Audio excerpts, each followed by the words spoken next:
कर से कर को जोड़कर शिव को करूं प्रणाम।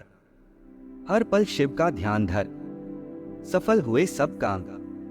जय भोलेनाथ, हर हर महादेव। इसी बात पर कमेंट बॉक्स में हर हर महादेव अवश्य लिखें। महादेव सब कुछ है। इस दुनिया में सभी शिव हैं। शिव आदि है और शिव ही अंत हैं। और जब जब शिव जी की बात करें तो प्रभु के साथ नंदी महाराज को हम कैसे भूल सकते हैं।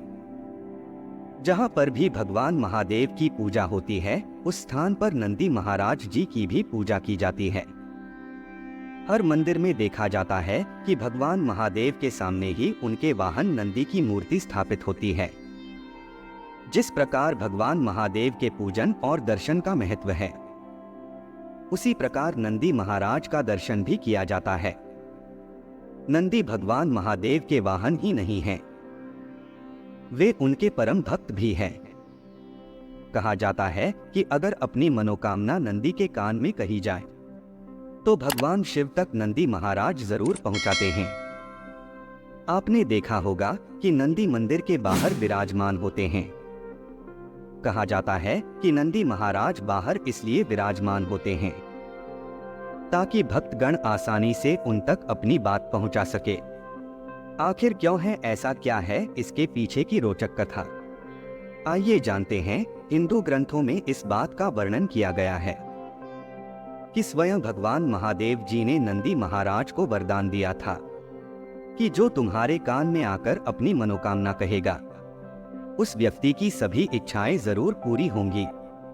यह कथा आरंभ होती है नंदी के पिता शिलाद से। शिलाद ने भोलेनाथ जी की घोर तपस्या की थी ताकि उन्हें एक संतान प्राप्त हो और उनका वंश आगे चल पाए।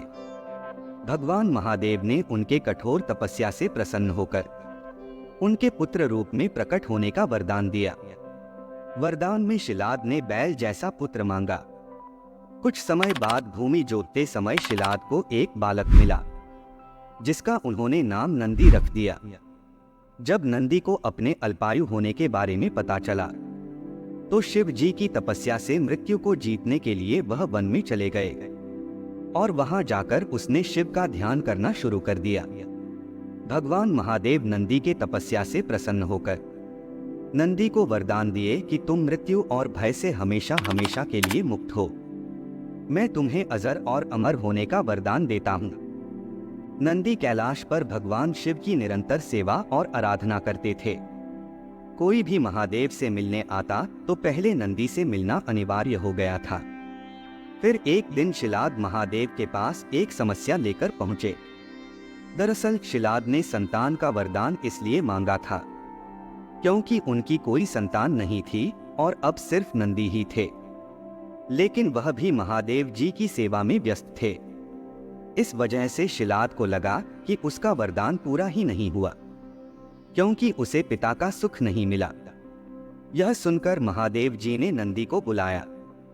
महादेव स्वयं नंदी से प्रेम करते थे, लेकिन उन्होंने फिर भी नंदी को कहा कि उसे पुत्र होने का दायित्व निभाना होगा। जिसके बाद शिव जी ने नंदी को शिलाद के साथ जाने को कहा। शिव जी से दूर होने की पीड़ा नंदी को परेशान करती रही, जिसके कारण खाना पीना छोड़ दिया और वे काफी चिंता में जीवन व्यतीत करने लगे। अपने पुत्र की यह दशा देखकर शिलाद एक बार फिर शिव जी के पास गए और उनसे प्रार्थना की कि वह नंदी को वापस बुला लें, क्योंकि वो अपने पुत्र की ऐसी दशा नहीं देख सकते थे और साथ ही उनका वंश अब इस बात का प्रतीक होगा कि भगवान शिव स्वयं उनके पुत्र से प्रेम करते हैं। क्योंकि नंदी के जाने के बाद महादेव को भी उसकी बहुत याद सता रही थी। वह भी नंदी से प्रेम करते हैं। नंदी के इस अतुल्य प्रेम को देखकर ही महादेव ने उसे वरदान दिया कि कोई भी प्रार्थना अगर महादेव तक पहुंचानी हो तो नंदी के कान में उसे बोल दिया जाए। यह प्रार्थना सीधा महादेव तक पहुंच जाएगी। यहाँ तक कि माता पार्वती ने भी भगवान महादेव जी तक संदेश पहुंचाने के लिए नंदी के कान में ही बोला था। नंदी सदैव भगवान शिव के साथ ही रहते हैं। इसके बाद देवों के देव महादेव ने माता पार्वती की सम्मति से सभी गणों, गणेश और वेदों के समक्ष गणों के अधिपति के रूप में नंदी का अभिषेक करवाया। तो इस प्रकार नंदी बने नंदेश्वर। इस कथा से हमें यह पता चलता है कि महादेव अपने सच्चे भक्तों को कभी अकेला नहीं छोड़ते थे। पौराणिक मान्यताओं के अनुसार मां ने मरुतों की पुत्री सुईषा के साथ उनका विवाह हो गया।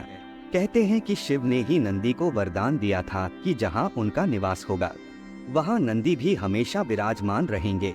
इसलिए हर शिव मंदिर में शंकर परिवार के साथ साथ नंदी भी विराजमान होते हैं। तो ये थी नंदी की कहानी जो बाद में नंदेश्वर बने। अगर मन साफ हो और भगवान के प्रति आस्था सच्ची हो तो ही मनुष्य का उद्धार हो सकता है। अगर यह जानकारी अच्छी लगी तो वीडियो को लाइक और शेयर करें। वीडियो अंत तक देखने के लिए आपका बहुत बहुत धन्यवाद। आपसे अगले वीडियो में एक बार फिर से मुलाकात होगी। तब तक के लिए हर हर महादेव।